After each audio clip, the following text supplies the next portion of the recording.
Okay, so one of the things I want to do on Thursdays is to speak about some of the topics and issues that I encounter in my coaching and in my process of coaching other people. And one of the major issues that we oftentimes encounter is this concept that my rabbi dumped me. So as somebody that, from my background, I grew up in a non-observant home and I became more observant, and then I became a rabbi that inspires other people if they want to take on more Jewish observance. So one of the process is, and it's a very big challenge, and everyone's spoken about it, and I really haven't found so many people that have really concrete answers on this. This idea of how dangerous it is that a charismatic figure is a rabbi, because they create these relationships and people get all messed up about it. And again, now, first and foremost, obviously, having your boundaries clearly set, not doing anything that's going to get you in even the remotest, craziest possible area. To be a person that influences. It's the same in a lot of ways as being a parent or being a teacher, is that you're in this role where you have authority and influence over other people. And if you're not careful with how you use it and how you effectively work with them, right, you're going to wind up having big messes. And so what a lot of people have in the course of their life was they got close to rabbis and they were inspired by rabbis. And a lot of times they went on to make, again, in the world that we live in, very big spiritual changes with their life. And then they make the changes, and then it's very hard for them to kind of come back and figure out, how do I build my life when my original spiritual mentor is not there? And it is very, very dangerous. It is very, very scary, because we make these really, again, like I said, they're big changes for those of us that grew up non-observant. So, it could be that I didn't necessarily pursue right away my education. My career right after I finished college. And I had this, a lot of people have like their 20s to kind of figure it out and do all the wild things and kind of build up the nest egg, whatever it might be. Although I don't know if anyone actually does that anyway, but some people do. And at least we always think that we would have done that had we not become more observant. On the other hand, people have a lot of kids. I just had an amazing guest on, which you can check out the podcast on that, about the financial challenges that face the Jewish observant community in terms of having kids and them going to, the real estate prices and the day school and the kosher food, etc. So a lot of people thought, well, nobody ever told me about the cost of day school. And in general, kind of going out into a world where you don't necessarily have a lot of proficiency. I think a couple of, again, it's a very big topic, and I'm not going to nail everything here, and I don't even have the answers to everything here. But one of the major challenges, one of the major things to think about in this case is, even if you were involved with a charismatic rabbi that you felt like you were going to kind of follow into the promised land, would kind of always be there, the challenge that it sets up, and again, a challenge for better or for worse, is that there's this concept that there's always someone that knows exactly what to do in every situation from a Jewish perspective, right? That, we live in the secular world. It's like, I don't know, and I'm not sure. And I had a couple teachers once in high school that was really cool. And then when you look at the Jewish world, you see, the rabbis have it figured out. And in a lot of cases, when it comes to, in a lot of cases, in halacha, the rabbis do have it figured out. And even if they give you advice, could be they do have it figured out. But your personal life, and again, this was such a hard thing that I honestly, it's so evident, but I don't think that it's very hard. It's a hard medicine to swallow. And I don't think I was ever misled in maliciously, or could just be that what I was looking for. And again, my story is very clear, and I grew up I lacked a father figure, and a lot of the rabbis that I followed, I looked for, and I saw that father figure.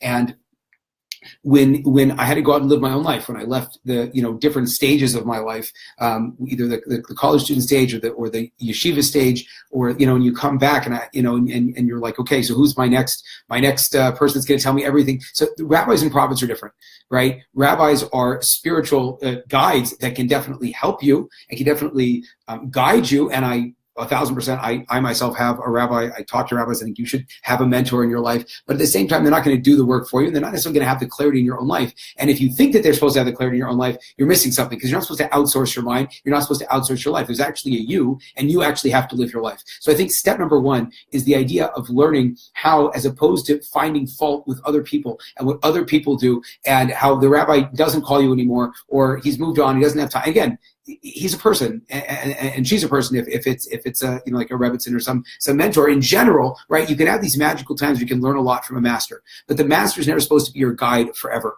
And, in all the movies, like the master dies, then clearly, the torch has to be passed. But sometimes the passing the torch happens a lot more. There's a lot less drama. It's funny. I remember, and this is like going to be really dark, but whatever, we're all friends here. When my dad left the family, I expected, like this would be this whole like breakup thing, and it would be so final. I'd feel so good. And when I came home and his stuff was gone, it was just kind of like, oh, okay, that's it. And so when you are kind of missing this figure in your life, or the figure passed on, or maybe he just doesn't have the right answers for you anymore, or you feel like it's not right for you anymore, you don't necessarily, it's not like this like cataclysmic change that you might notice in your life.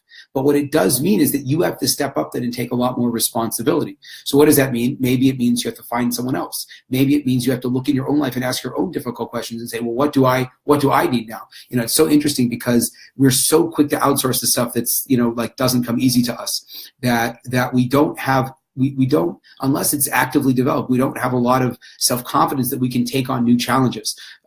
One of the biggest things that, for example, like sparring, which I would love to do it more, but sparring, like I never would have actively gone and asked to get punched in the face, but then I did, and it wasn't so bad. And I think that what had led me up to that was I had kind of gone on this little bit of an entrepreneurial journey and learned that it's okay to get punched in the face a couple of times because your life's not going to end.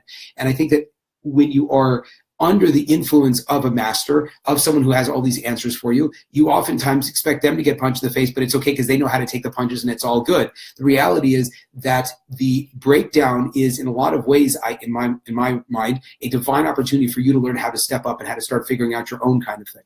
And I think that was never something, the idea that our leaders were all going to be taking care of all of our problems. That was never what was intended. And I think that in the world that we live in today, and again, I don't want to be complaining, but we expect superhuman qualities out of our leaders. And it doesn't mean that our leaders are dealing with the same stuff as us, but it also doesn't mean that they're superhuman in the sense they can live our lives for us. So the very first thing that I would recommend is in general a mindset shift. Is when you look at your life and you're not feeling good about your life, you don't feel like you have adequate leadership.